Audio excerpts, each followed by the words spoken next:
തോന്നിയതുപോലെ ഖുർആനും ഹദീസും പറയലല്ല, മനസ്സിലാക്കലല്ല ദീൻ. ഖുർആൻ തന്നെ പറഞ്ഞിട്ടുള്ളത് ഇത് ഗൗരവമായി എല്ലാവരും ചിന്തിക്കണം. ഖുർആൻ തന്നെ പറഞ്ഞിട്ടുള്ളത് വഇദാ ഖീല ലഹും ആമിനൂ കമാ ആമനന്നാസ് എന്നാണ്. അന്നാസ് വിശ്വസിച്ചതുപോലെ നിങ്ങൾ വിശ്വസിക്കണം എന്നാണ്. അന്നാസ് ആരാണ് എന്നതിന്റെ വ്യാഖ്യാനം സകല മുഫസ്സിരീങ്ങളും പറയുന്നത് അവാഇൽ സ്വഹാബ അൽ മുഹാജിറൂന വൽ അൻസാർ എന്നാണ്. മുഹാജിരീങ്ങൾ അൻസാരിങ്ങൾക്കാണ് ഇവിടെ വഇദാ ഖീല ലഹും ആമിനൂ കമാ ആമനന്നാസ്, അന്നാസ് വിശ്വസിച്ചതുപോലെ നിങ്ങൾ വിശ്വസിക്കണം എന്ന ഭാഗത്ത് അന്നാസ് കൊണ്ട് ഉദ്ദേശം സ്വഹാബികളിൽ ആദ്യത്തെ മഹാന്മാരാണ്. എങ്കിൽ ആദ്യത്തെവരിൽ ആദ്യത്തെ ആളാണ് ബഹുമാനപ്പെട്ട സിദ്ദീഖുൽ അക്ബർ റളിയല്ലാഹു അൻഹു. അവരെ അംഗീകരിക്കണം, അവരുടെ വഴി പോകണം എന്നാണ് ബഹുമാനപ്പെട്ട ഖുർആൻ പറഞ്ഞിട്ടുള്ളത്. പിന്നീടും ബഹുമാനപ്പെട്ട ഖുർആൻ പറഞ്ഞത് വസ്സാബിഖൂനൽ അവ്വലൂന മിനൽ മുഹാജിരീന വൽ അൻസാർ വല്ലദീന തബഊഹും എന്നാണ്. വല്ലദീന തബഊഹും എന്നാണ്, അവരോട് പിൻപറ്റുക എന്നാ പറഞ്ഞത്. ഉലൈകല്ലദീന ഹദാഹുമുല്ലാഹ് എന്ന് മറ്റൊരു സ്ഥലത്ത് പറയുന്നുണ്ട്. അവർ അള്ളാഹുവിന്റെ ഹിദായത്ത് ലഭിച്ച ആളുകളാണ്. അള്ളാഹു തആല അവരിലേക്ക് നമ്മെ ചേർക്കട്ടെ. അപ്പോൾ അവരോട് പിൻപറ്റാനാണ് ഖുർആൻ പറയുന്നത്, അല്ലെങ്കിലും വ്യക്തിയോടാണ് പിൻപറ്റേണ്ടത്. വ്യക്തിഗത സമൂഹമാണ്, ഉദാഹരണങ്ങളാകുന്ന വ്യക്തികളെ പിൻപറ്റുന്ന സമൂഹങ്ങൾക്കാണ് മുസ്ലിമീങ്ങൾ എന്ന് പറയുന്നത്. ഞാൻ നിങ്ങളെ തുടക്കത്തിൽ ഇൻട്രൊഡ്യൂസ് ചെയ്യുകയാണ്. എന്തിനാണ് ഇങ്ങനെ ഒരു വിഷയം തെരഞ്ഞെടുത്തത് എന്ന് ചിന്തിക്കണം. നമുക്ക് ഖുർആനും ഹദീസും പോരെ, നമുക്ക് സ്വയം ഗവേഷണം ചെയ്താൽ പോരെ. നഹ്നു റിജാൽ വഹും റിജാൽ എന്ന് പറയുന്ന രീതി ഇന്ന് അധികരിച്ചു കൊണ്ടിരിക്കുകയാണ്. അതിനെതിരെയുള്ള സുന്നത്ത് ജമാഅത്തിന്റെ ജിഹാദാണ് ഈ പ്രഭാഷണം എന്നാണ് വളരെ താഴ്മയോടെ എനിക്കിവിടെ ഓർമ്മപ്പെടുത്താനുള്ളത്. ഇന്ന് അഹങ്കാരത്തിന്റെ ചില വിജ്ഞാനങ്ങൾ അധികരിച്ചു കൊണ്ടിരിക്കുന്നു. അഹങ്കാരത്തിന്റെ വിജ്ഞാനം ഖിയാമത്ത് നാളിന്റെ ലക്ഷണമാണെന്ന് ഹബീബായ നബി സ്വല്ലല്ലാഹു അലൈഹി വസല്ലം. മൻ തഅല്ലമ ഇൽമൻ ലിയുബാഹിയ ബിഹിന്നാസ് ലിയുബാഹിയ ബിഹി ഔ യുജാദില ബിഹിന്നാസ് അൽജമഹുല്ലാഹു ബിൽജാമിൻ മിനന്നാർ എന്നാണ്. സ്വയം അഭിമാനിക്കാൻ വേണ്ടിയോ ജനങ്ങളോട് തർക്കിക്കാൻ വേണ്ടിയോ ആരെങ്കിലും വിജ്ഞാനം പഠിച്ചാൽ അൽജമഹുല്ലാഹു ബിൽജാമിൻ മിനന്നാർ, അഗ്നിയുടെ വളയം കൊണ്ട് അവനെ അള്ളാഹു വളയമണിയിപ്പിക്കുമെന്ന് ഹബീബായ നബി സല്ലല്ലാഹു അലൈഹി വസല്ലം. ഇന്ന് ഒരു നിലക്ക് വിജ്ഞാനങ്ങൾ മുഴുവനും, ഒരു നിലക്ക് വിജ്ഞാനം സാർവത്രികമായെങ്കിൽ തന്നെയും ഈ സാർവത്രികമായ വിജ്ഞാനം ഗുണകരമാണോ എന്ന് പോലും തോന്നിപ്പോവുകയാണ്. വിജ്ഞാനം സാർവത്രികമാവുകയല്ല വേണ്ടത്, സാർവത്രികമാകേണ്ടത് ഇത്വാഅത്താണ്. വിജ്ഞാനം സാർവത്രികമാകണമെന്നൊന്നും ഹബീബായ നബി പറഞ്ഞിട്ടില്ല. എല്ലാവരും വിജ്ഞാനം പഠിക്കണമെന്ന് മുഹമ്മദ് നബി പറഞ്ഞിട്ടില്ല, ഖുർആനും പറഞ്ഞിട്ടില്ല. എല്ലാവരും ഇത്വാഅത്ത് ചെയ്യണം എന്നാണ് പറഞ്ഞിട്ടുള്ളത്. ഇത് ഞാൻ ഒരു വിജ്ഞാനത്തിന്റെ വേദിയിൽ കണിശമായി പറയുകയാണ്.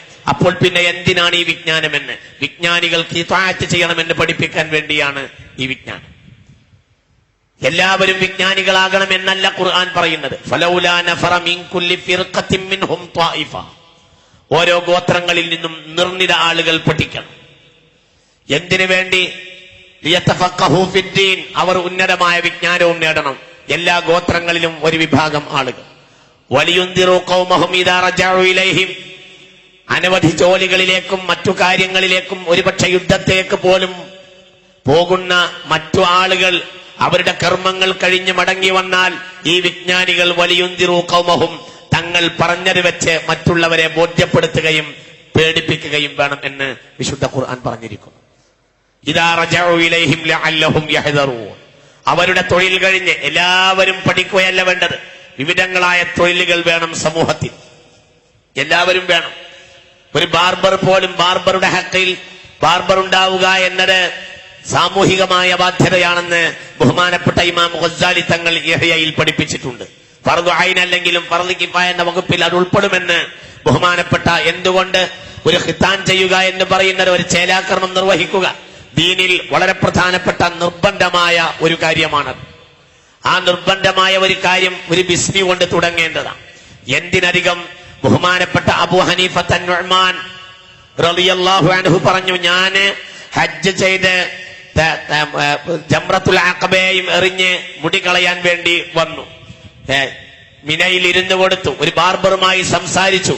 അങ്ങനെ അയാളുടെ കൂലിയൊക്കെ ഉറപ്പിച്ചു. ഇരുന്നു കൊടുക്കാൻ ഒരുങ്ങുകയാണ്. അയാൾ ഇരിക്കാൻ ഒരുങ്ങിയപ്പോൾ എന്നോട് ചോദിച്ചു, നീ ഇരിക്കുകയാണോ, നിനക്ക് വുളു ഉണ്ടോ എന്ന് ചോദിച്ചു. ഇല്ല, എനിക്ക് വുളു ഇല്ല. എന്നാ പെട്ടെന്ന് വുളു ചെയ്തു വരൂ, അങ്ങനെയല്ലേ ഹബീബിയൻ നമ്മെ പഠിപ്പിച്ചത് എന്ന് പറഞ്ഞു. ആ ബാർബറുടെ മുന്നിൽ ഞാൻ മാനം കെട്ടുവെന്ന് പറഞ്ഞു അബൂ ഹനീഫത്തുൻ നുഅ്മാൻ, ബഹുമാനപ്പെട്ട ഇമാമുൽ ആലം റളിയല്ലാഹു അൻഹു. ഒരു ബാർബറുടെ തലത്തിൽ എത്ര പ്രധാനപ്പെട്ട കർമ്മം ചെയ്യുന്നു എന്ന് നാം മനസ്സിലാക്കണം. അങ്ങനെ ഞാൻ പോയി വുളു ചെയ്തു വന്നു. ഞാൻ വുളു ഉള്ളവനാണ്, നീ വുളു ചെയ്തു വാ എന്ന് എന്നോട് പറഞ്ഞു. ഞാൻ വുളു ചെയ്തു വന്നിരുന്നു. ഞാൻ ഇരിക്കാൻ ഒരുങ്ങിയപ്പോൾ അയാൾ പറഞ്ഞു, എന്താ നീ അങ്ങനെ ഇരിക്കുന്നത്, അങ്ങനെയല്ല, ഖിബിലയിലേക്ക് മുന്നിട്ടിരിക്കണമെന്നല്ലേ മുസ്തഫ നബി പഠിപ്പിച്ചത് എന്ന് പറഞ്ഞു. ജിഹത്തുൽ ഖിബില നീ എന്താ ശ്രദ്ധിക്കാത്തത് എന്നോട് പറഞ്ഞു. അങ്ങനെ ഞാൻ ജിഹത്തുൽ ഖിബിലയിലേക്ക് നീങ്ങിയിരുന്നു. ആരാണ് എന്നെ ഉപദേശിച്ചത്? ഒരു ബാർബർ. ആരാണ് ഇത് പറയുന്നത്?